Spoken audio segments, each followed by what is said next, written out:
Welcome to Revive Ministry Podcast. This month's theme is healing our communities, which dives into the question, how can I help? How can, whether you are a caretaker or someone who is suffering, communities can be very helpful. On the other hand, they can be less helpful. So we're kind of gonna dive into all that. I always like to just cement the start of it. Think about Coretta Scott King. She said the greatness of a community is most accurately measured by the compassionate actions of its members. Today we have a new guest. Her name is Melissa Vera. Is that Yeah. correct? Yes. Thank you so much for coming on and sharing your insight as we just kind of dive in a little bit more. Community is a lot of times, it starts from home, as they say. A lot of times we think of community as just the people who are proximately close to us, but sometimes it means, well, a lot of times it means more than that. So thank you so much for being part of this conversation. Thank you for having me. No problem. A little disclaimer: if you are in the United States, 988 is the suicide crisis lifeline. I do encourage you, if you are in crisis, to get that help. But wherever you are in the world, I do encourage you to find that resource. Find that group that you always see, those coworkers that you could say, I need help. It's hard as adults to say that. We always have this enoughness. We have to be enough. We have to be, and I feel sometimes, unfortunately, we can be focusing on being more energetic than taking care of ourselves. Like we may want to present how well we're doing, but we're not really doing well. And that kind of segues to the first quote. I like to have people say it better than me, Melissa, so they usually do. It's from Angela Duckworth. She says, enthusiasm is common, endurance is rare. What comes to mind when you hear this quote? Um, a lot of people don't stay in things in the long run. They're like give up. Like when a first problem comes up, they just give up. They're just like, I'm done. I'm out. Bye. And it's like really, you're like, what the heck? You're so enthusiastic about starting something, but when you get that first little bump in the road, you're like, I'm out. I'm done. I'm not willing to work on it anymore. There's just like this urgency. We always talk about like maybe we may have boundaries on ideas or things that you don't like, but we're kind of porous in our boundaries of time. We're like, I need to be, I say it recently. It came from John Mulaney, one of his stand-ups, but don't be the mayor of nothing. I say this to everyone, even when I'm working in the mental health sphere, which I do. Unfortunately, we put a lot of constraints in time that are not really conducive to us. Like maybe the question shouldn't be, oh, this shouldn't take this long, or am I allowed to get better? Am I allowed this time to focus on what may need to do? And like you said, we're in a rush. So this is not working. I'm going to give up. One person I remember saying, yeah, I'm not lucky. I just stay around longer. Just like after a while, if you invest in yourself, you'll find out, and you may find something that may work. Anything else that you want to share, or anything that I haven't said? No, honestly, I think people, you were talking about making time to do this, and are you allowed time? Yes, you're allowed time. But a lot of times we get so sucked into the watching Netflix or doing this that we're like, we feel like we're useless because we just sat there and been a couch potato instead of doing something like we feel like constructive. So I think that's a lot of in it too. I think it's also about balance. We live in a different time. Like back in the day, I remember there used to be video stores when I was like, you used to Blockbuster, go, yeah. you used to actually go and have to rent movies. Now is there's this, we have so much. But I remember you talk about Netflix. It's like you can have all these choices, but still take hours to figure out what you want to watch. So it's is it really more? And I think in regards to being constructive, I think there's also time to be, you know, have that leisure time, have that self care, have that time where you just do a hobby. I always say, especially being working in the mental health field, is creativity can be one of the best coping skills. If you're creative in any way, you don't have to be great at it. Doesn't matter. It's for you. Like if you cathartically could get decompressed from what life throws at us, it's not going to be easy. It wasn't supposed to be easy, but are you worth the time. That's kind of where it starts. It seems like we're talking about community, but it really starts from us. So that's why I thought it was interesting how this quote kind of untangles that in some ways. So that makes sense.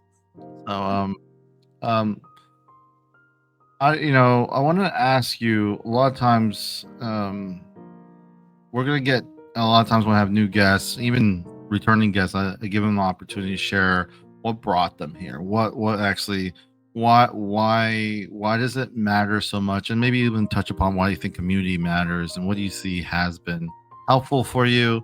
So let's just start there. What has been helpful in communities? What has been helpful for you to stay connected, especially now, and do you, and why do you think it's important, or do you think it's important in what way? It is important to have a core tribe. Those few friends that you don't have to have a million friends or a No. million followers on Facebook or Mm, Instagram or anything. But just those core friends, like maybe 5 to 10 friends that you really feel like you can go to when you're struggling, and they're not going to judge you on anything that you're dealing with.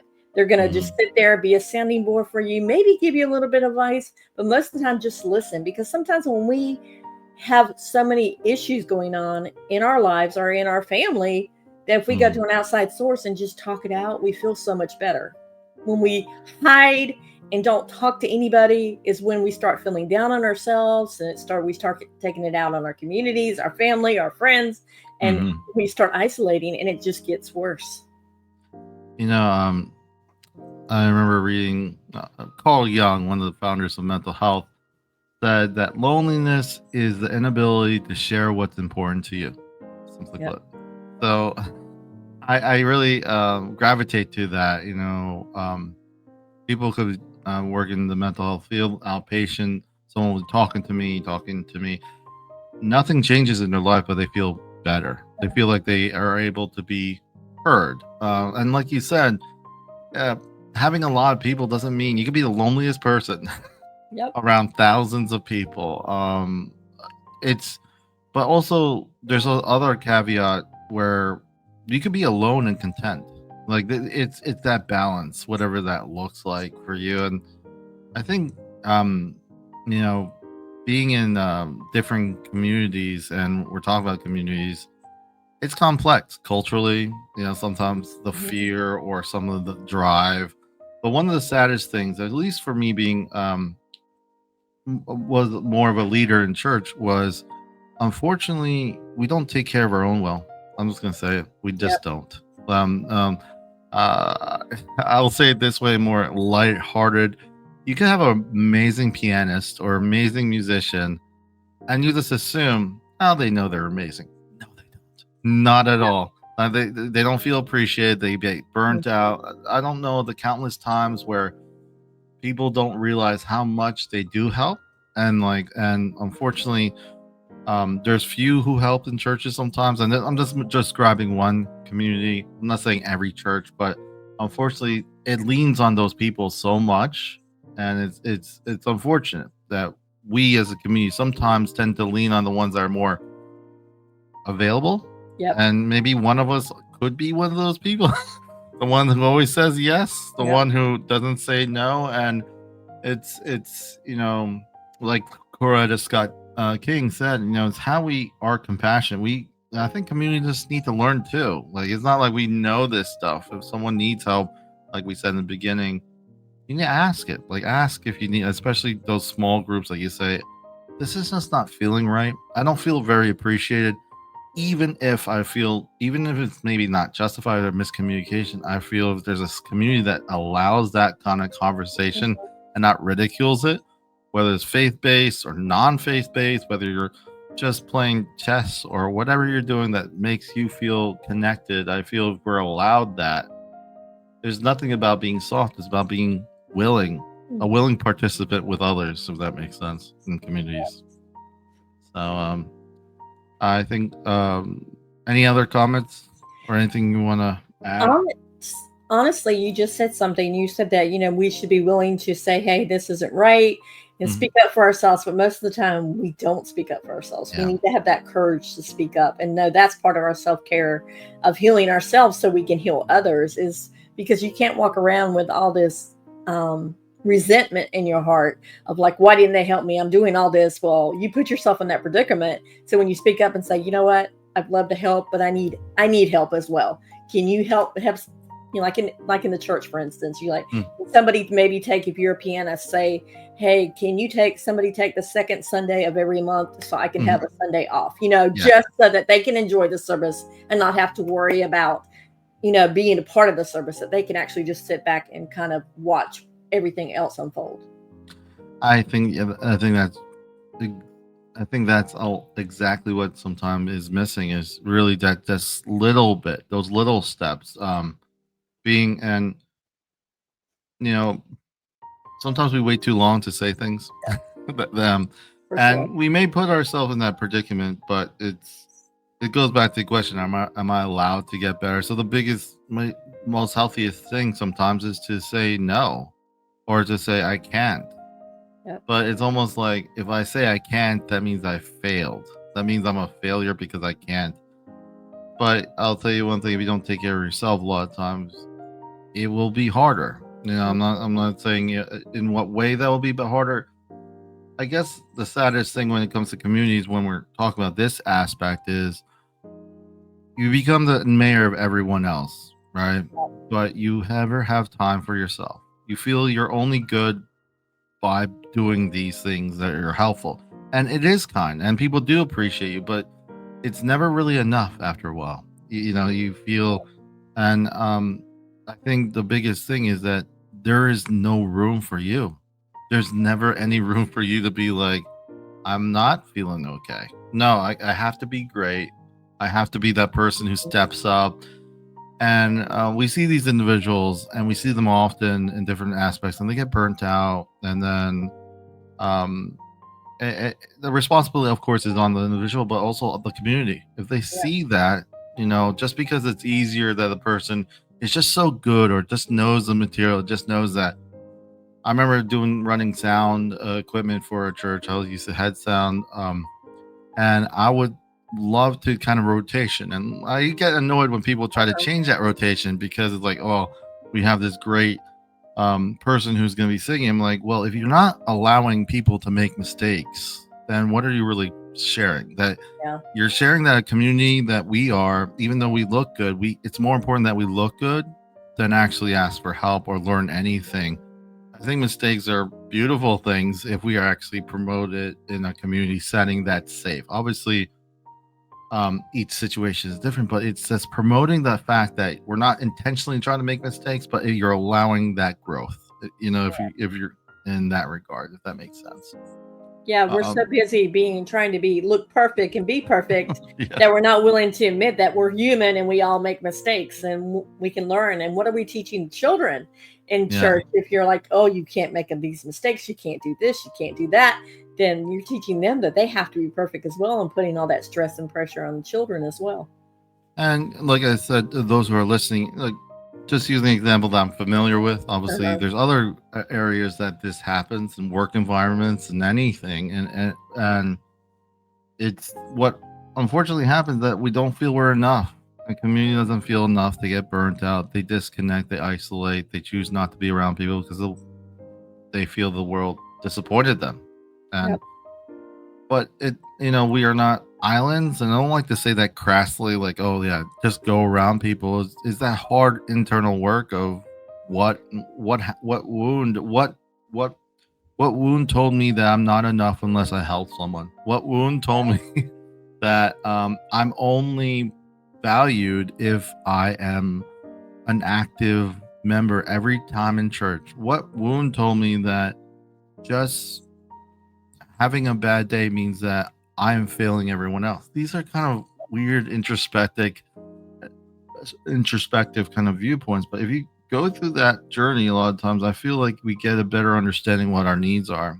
And as a community, it's hard to kind of communicate and connect when we don't know what our even needs are individually. So, um, but I want to like shift gears. Obviously, I think we could talk about community a lot, and I want to just give a moment as we are venturing into this. I want to hear a lot of my guests are new to one's listening. So I want to give you a moment, Melissa, to just share a little about yourself. What brought you to, I was reading that you have a Shih Tzu. Is that correct? I Yes, remember I do. Yep. one of my first dogs was a Shih Tzu. I used kind of, I was joking to my wife. I was a little kid and I looked like Star Wars was my movie. And I remember the Ewoks looked like Shih Shih Tzus. Tzus. Mhm. So I was, they were my first dog was Dutchie, and we called him Dutchie, and he was a Shih Tzu, and I was, so I saw that I was like, oh, so go ahead, Melissa. Any just what brought you here? What brought you doing what you're doing? Blogging, I think you mentioned. Yes. In reading your profile, you were teaching, correct, in the Yep. past. Yep. What made you shift, and like anything else that you want to share, and if there's any other parts we didn't really even start to cover in community, the floor is yours. Okay. Okay. So what started me in blogging was I was teaching and I had a friend of mine who was a fellow teacher that started a coupons and deals blog. And she's like, "Oh, you're already doing all this. Why don't you just start getting paid for it?" So I was like, Mm, okay. And I did that for maybe a couple of months. And I was like, this is not for me, this coupon and deals, because there's so much competition that mm-hmm. by the time you get a deal up, five or six other bloggers have already put it up. So I Yeah. kind of shifted the focus and did lifestyle. And I was working and doing the lifestyle blogging on the side, constantly doing like multiple things at one time. You know how we have so many fans in the fire. And 2014 came around. 2014 was the year that almost broke me. My daughter, my youngest daughter at the time, was in sixth grade, and she had a first of many seizures. They thought maybe it could be a brain tumor, but it ended up being epilepsy. We finally got her back right because she was going half days to school. So I took a leave of absence because her half days and my half days at school were not the same. And Mm-hmm. so we finally got her back. Thought we were going to go back. I was going to go back to work full time. She was going to go back to school full time right after spring break. But bam, we had a car accident and mama got hurt. So I Mm, was out of work then. She was back at school, but I was out of work. I had a torn rotator cuff and had to have surgery. But the very last thing that almost broke me, and really seriously, it would have broke me. My dad had been diagnosed in 1998 when my middle daughter was born with non-Hodgkin's lymphoma due to the exposure of Agent Orange in Vietnam and mm, the contaminated water in Camp Lejeune. He got the double whammy. mm, And the end of that year of 2014, he was put in hospice. And I literally say the last conversation I had with him was Christmas Day, even though he died a year to the day that my daughter had her first seizure in mm, January the following year. But you were talking about Allie, that's my Shih Tzu. And mm. the last conversation I had was with him was about Allie because he thought we named her after him because his name was Albert or Al, but we didn't. It happened to be the road that she came off of. Mm. Um, but one of my nephews was asking my dad, he's like, "Is Allie your favorite grandchild?" And my dad's like, "Yep." And that was the last conversation that he was mentally able to. So I'm glad it was a joke, and I'm glad I have that happy memory. But it would Mhm, have broken me. I mean, I could not go back to teaching because my dad was such a big influence in that school, and he volunteered a lot, and he, mm, his thing was on the veterans wall, and I mean, I just could not. I had so mm, many memories. So I was like, we talked about faith earlier about churches, and that's where I'm based at too. And I was like, God, if you want me to do this full time, um, open up a way for me to blog full time. And that's what I started doing. And from 2014 on, I blogged. In 2018, I bought the first blog cabin, which is where I write out of. It was this storage shed that I bought. My husband refurbished it and everything, but I bought it from my own income from mm, blogging. And then last year, I added on. So I'm in the newer part, the addition. And mhm, so it's kind of like a really long building now because it's mm, grown so much that I had to have places to do certain things. So mhm, yeah, so honestly, I don't think I would have gotten through if it hadn't have been somebody at my dad's funeral, and Miss Paula, who we lost this year. mm, But she told me at my dad's funeral, she's like, all these trials you're going through is God calling you closer to Him. Lean into Him.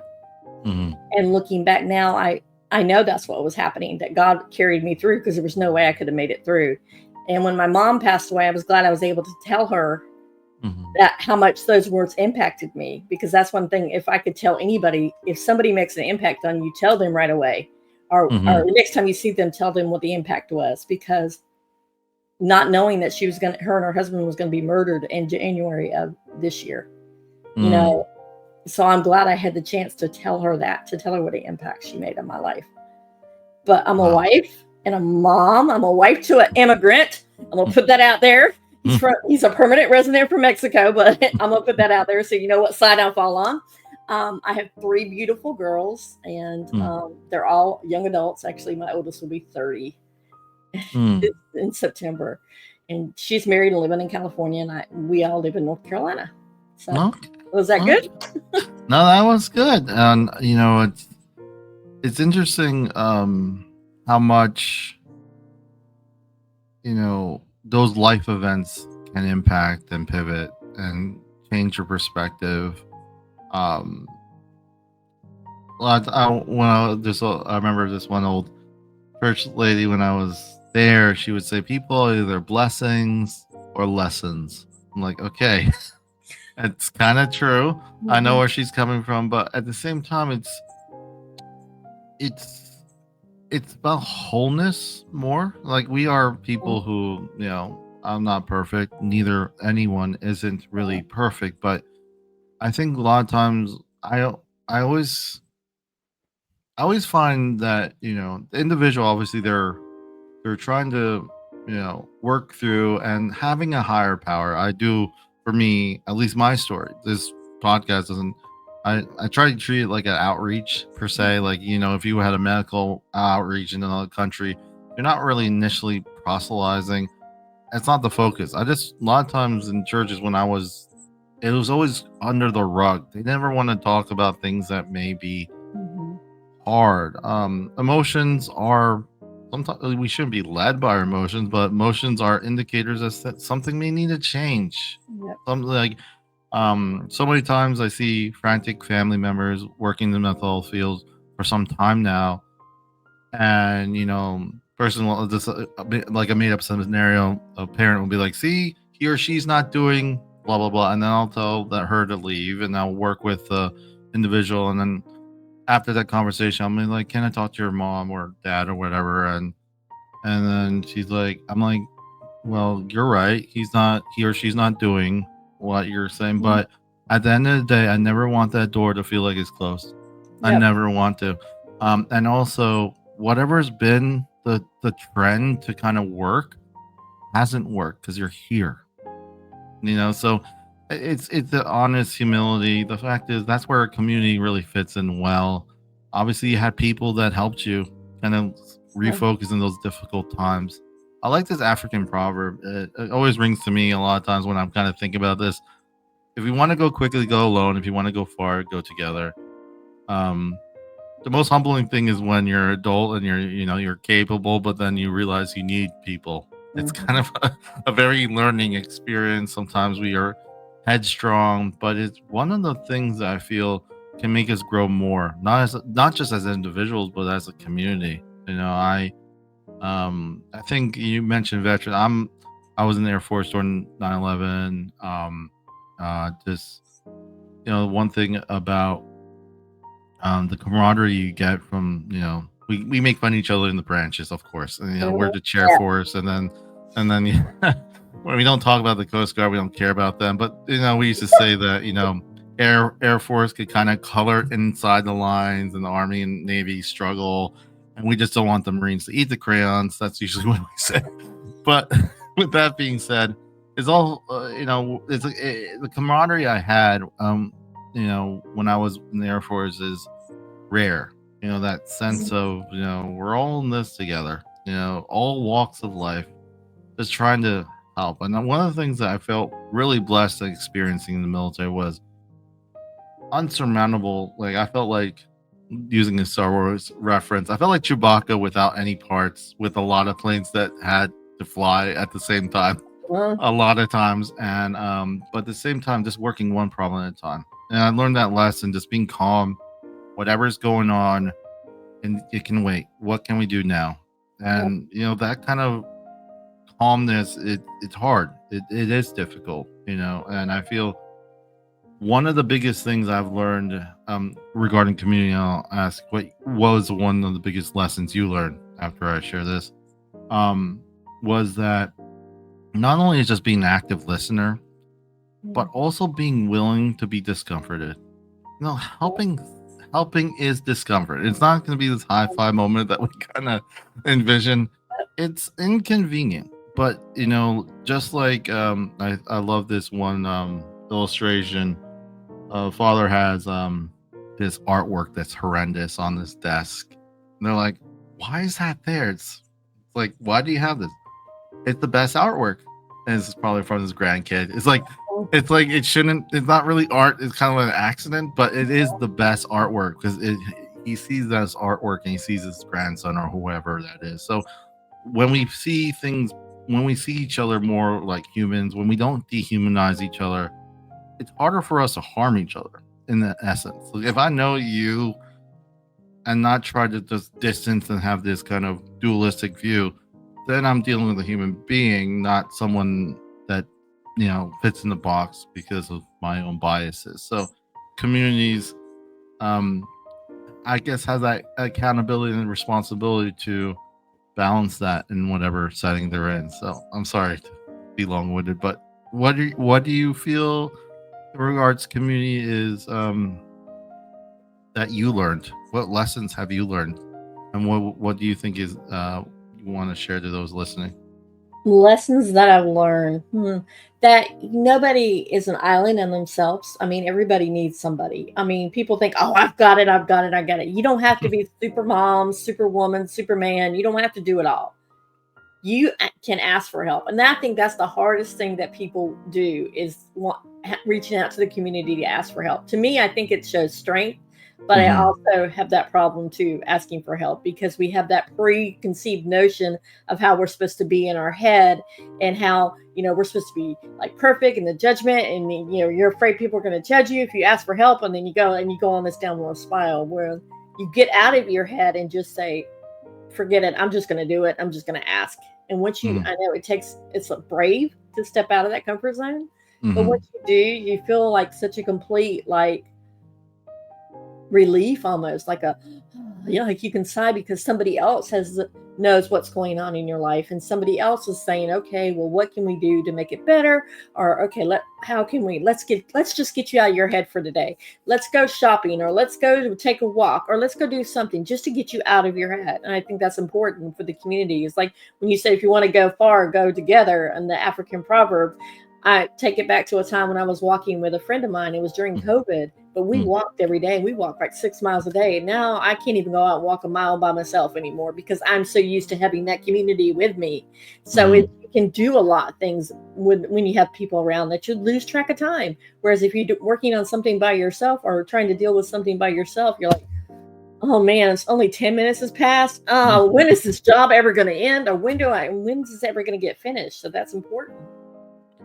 Yeah, it's amazing how much we can not only encourage but inspire each other. So I remember from basic in San Antonio, we had this one of people that was in my flight was struggling doing the 2 mile run. And usually, the funny thing is people think, oh, then they made us run more. Yeah, of course. But then one time, because he still didn't make time, he watched us run and he said, and it was hard and I felt bad. But the people who like you were a teacher. There's people who work and there's people who work so hard to not work.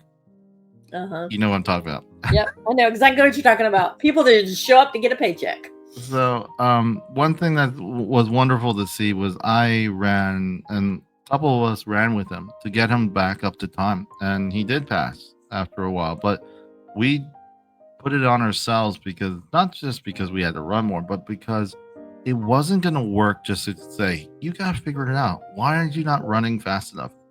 I think if we swallow our pride, swallow and take away what perspective we're looking at, because they're looking at a whole different perspective. It might be a struggle. I think that's a lot of times the barrier when it comes to community, especially when it comes to health. There's always these kind of pressures of and it's never really about oneself and how one feels. It's more about exterior, and it's important.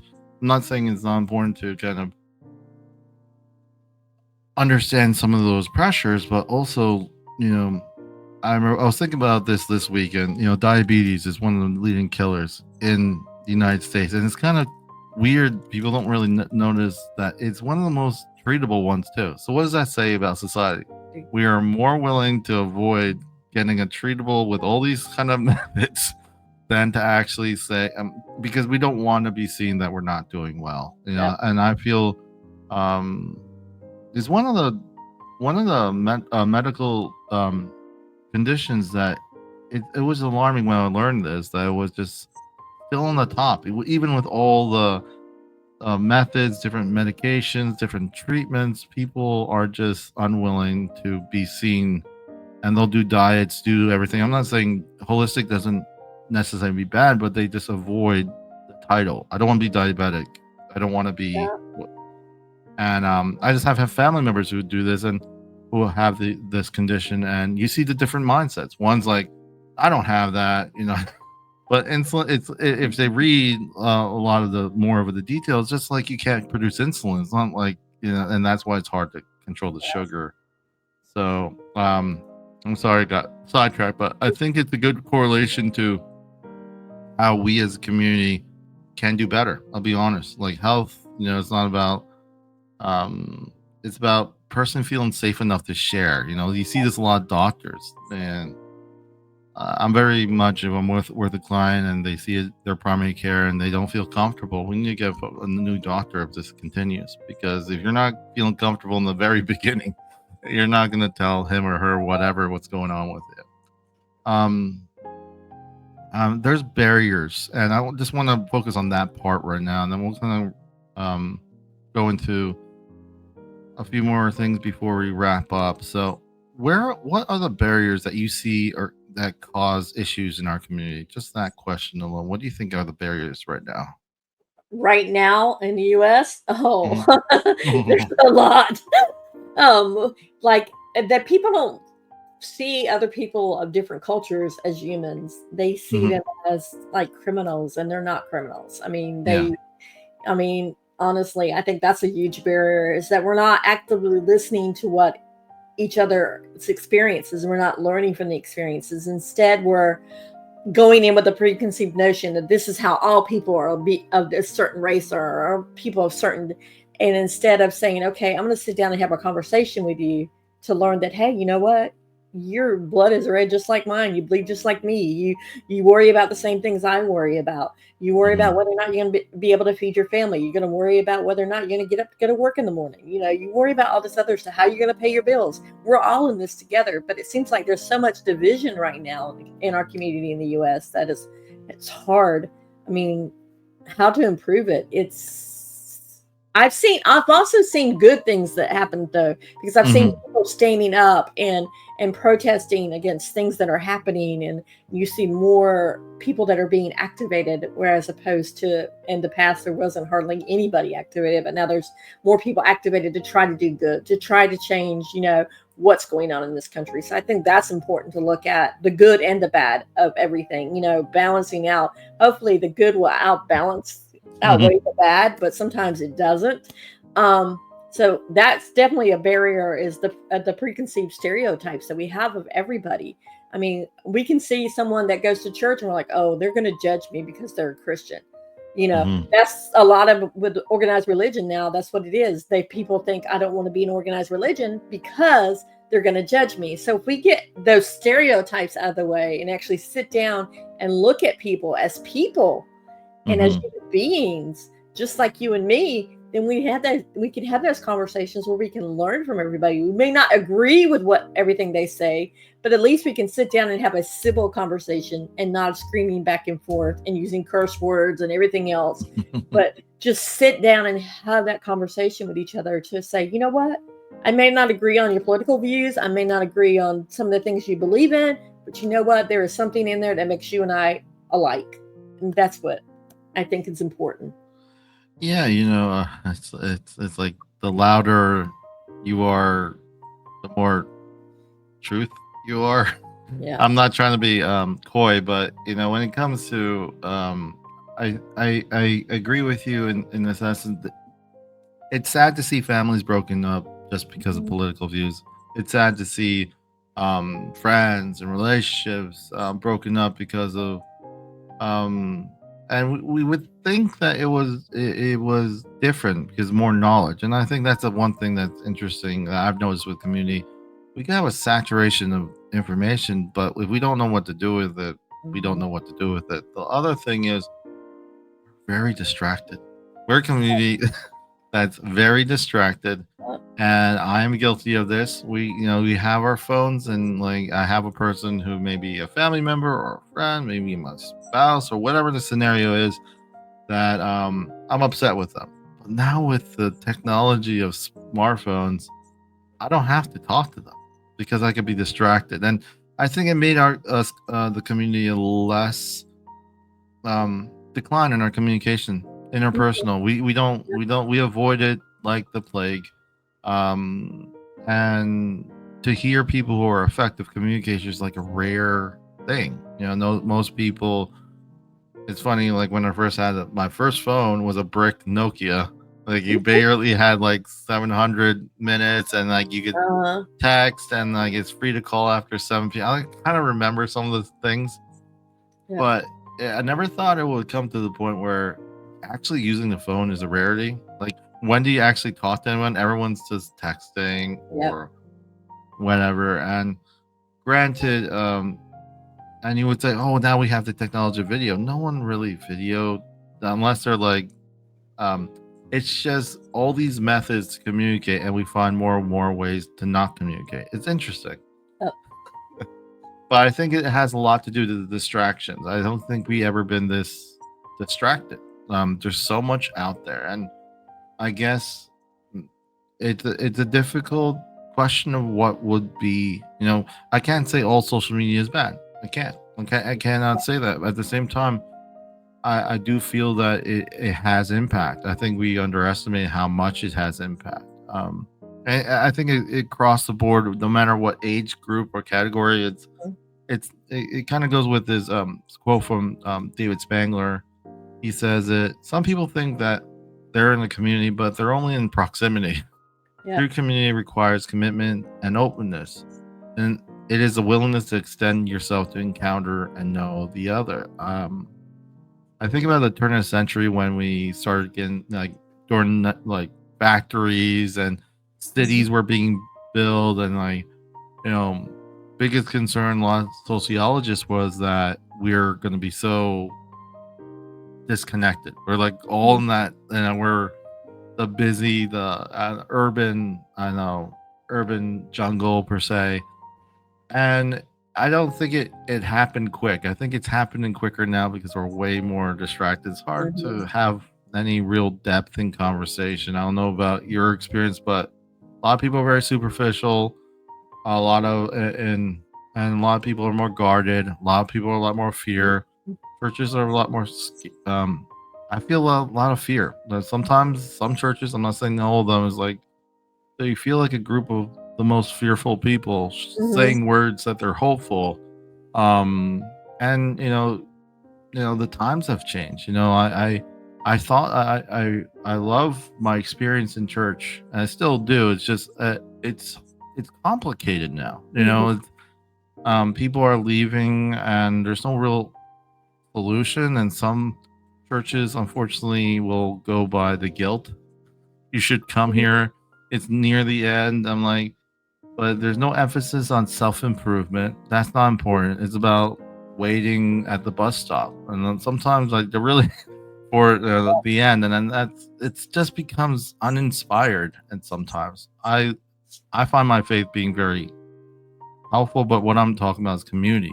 I'm talking Yep. about sometimes how communities come together with this kind of thought process. So I want to just get your final thoughts. This was wonderful talking to you. We could keep going on. I know I'm a little over uh but any final thoughts? Like we community healing our community, it's an ongoing thing. It's not going to be a healed community, but I feel the biggest step is noticing that How do we become less distracted? How do we have those moments to have those connective moments? We're not ideally. I would like to have let people be more understanding, but I can't think it that way if people are distracted and avoiding every conversation. It's kind of like, yeah, like I don't know how that would actually work. But any final thoughts? Any? I know we kind of went all over the place, but I do appreciate you coming on and sharing. So, any Honestly, final- I think that we need to sit and be active listeners.